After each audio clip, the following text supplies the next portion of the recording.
তো আজকে আমরা অধ্যয়ন করব দ্বিতীয় অধ্যায় সাংখ্যযোগ, শ্রীমদ্ ভগবদ গীতা যথাযথ দ্বিতীয় অধ্যায় সাংখ্যযোগ 66 নম্বর শ্লোক।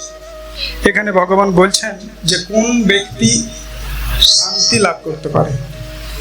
ভগবানের বাণী আমরা শ্রবণ করার চেষ্টা করব। আমার পরে পরে আপনারা বলুন। নাস্তি বুদ্ধির যুক্তস্য ন চ যুক্তস্য ভাবনা ন চ ভাবয়তো শান্তির অশান্তস্য কুত সুখম। সময় কম, একবারই শেষ করি। অনুবাদ আপনারা বলুন আমার পিছনে। যে ব্যক্তি কৃষ্ণ ভাবনায় যুক্ত নয়, তার চিত্ত সংযত নয় এবং তার পারমার্থিক বুদ্ধি থাকতে পারে না, আর পারমার্থ চিন্তাশূন্য ব্যক্তি শান্তি লাভের কোনো সম্ভাবনা থাকে না। এইরকম শান্তিহীন ব্যক্তির প্রকৃত সুখ কোথায়? বুঝতে পেরেছেন? একদম স্পষ্ট বাংলা ভাষায় লেখা আছে। আমি বলছি, যে ব্যক্তি কৃষ্ণ ভাবনায় যুক্ত নয়, যার চিত্ত সংযত নয়, তার পারমার্থিক বুদ্ধি থাকতে পারে না, আর পারমার্থ চিন্তাশীল ব্যক্তির শান্তি লাভের কোনো সম্ভাবনা নেই। এইরকম শান্তিহীন ব্যক্তির প্রকৃত সুখ কোথায়? আমরা সকলে শান্তি চাই, শান্তি চাই, শান্তি চাই বলে আমরা বুলি তো আওড়াচ্ছি, কিন্তু শান্তি লাভ করার কোনো উপায় আমরা জানি কি, বা তার জন্য কোনো রকম চেষ্টা আমরা করছি কি? সেই কথাই ভগবান এখানে বলছেন। আর এই পথ যদি আপনারা না জানেন, তাহলে কিন্তু শান্তি আমাদের নাগালের বাইরেই থেকে যাবে। তাৎপর্য পড়বেন, লক্ষ্মীবাবু পড়ুন। ভগবানের সেবায়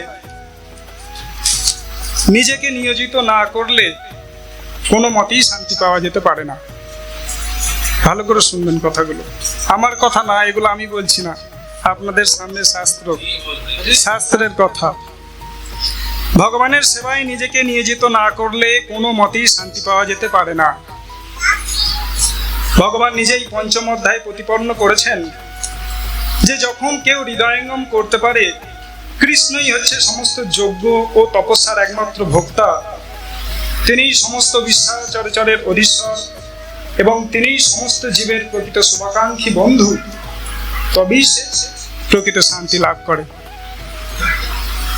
তাই যে কৃষ্ণ ভাবনায় যুক্ত নয়, তার জীবনের কোনো চরম উদ্দেশ্যই থাকে না।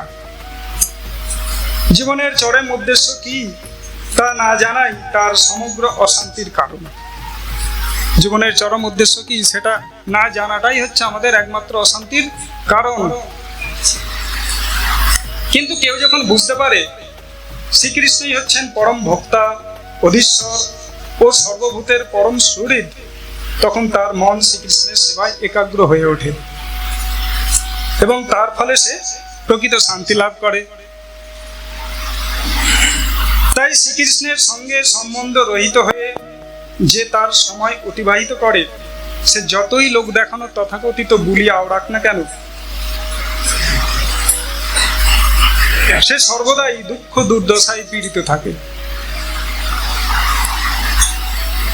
কৃষ্ণ ভাবনামৃত হচ্ছে একটি স্বয়ং প্রকাশিত শান্তিপূর্ণ পরিবেশ, যা শ্রীকৃষ্ণের সঙ্গে একমাত্র সম্বন্ধ গড়ে তোলার মাধ্যমেই লাভ করা যায়।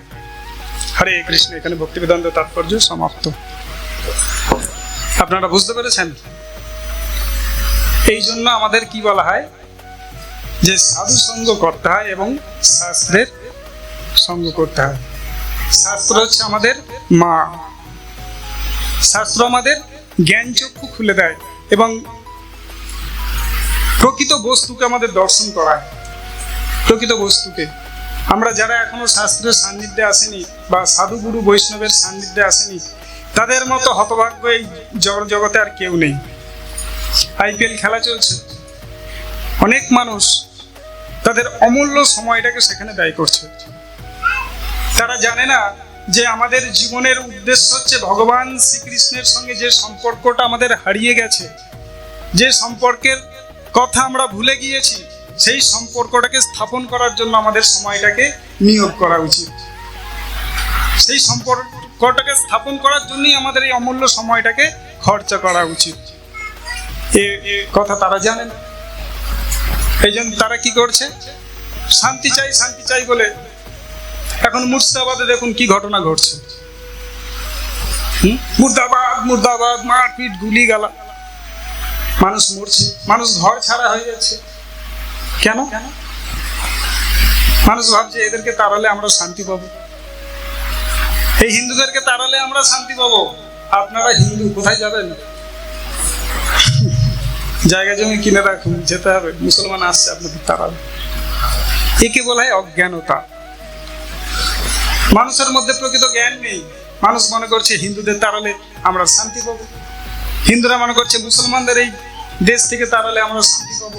একে বলা হয় অজ্ঞানতা। ভগবান শ্রীকৃষ্ণের সেবা ব্যতীত আপনি যাই প্রয়াস করুন না কেন, অন্তিমে আপনাকে দুঃখ পেতেই হবে। এখানে স্পষ্ট ভগবান এখানে বলছেন। তাই শ্রীকৃষ্ণের সঙ্গে সম্বন্ধ রহিত হয়ে যে তার সময় অতিবাহিত করে, সে যতই লোক দেখানো তথাকথিত শান্তি ও পারমার্থিক প্রগতির বলিয়া আওড়াক না কেন, সে সর্বদাই দুঃখ দুর্দশায় পীড়িত ও অশান্ত। তাদের মন নিয়ন্ত্রণে নেই।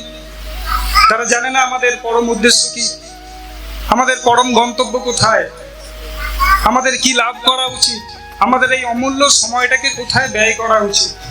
শুধুমাত্র অজ্ঞানতার কারণে আমরা এইভাবে এই সংসারে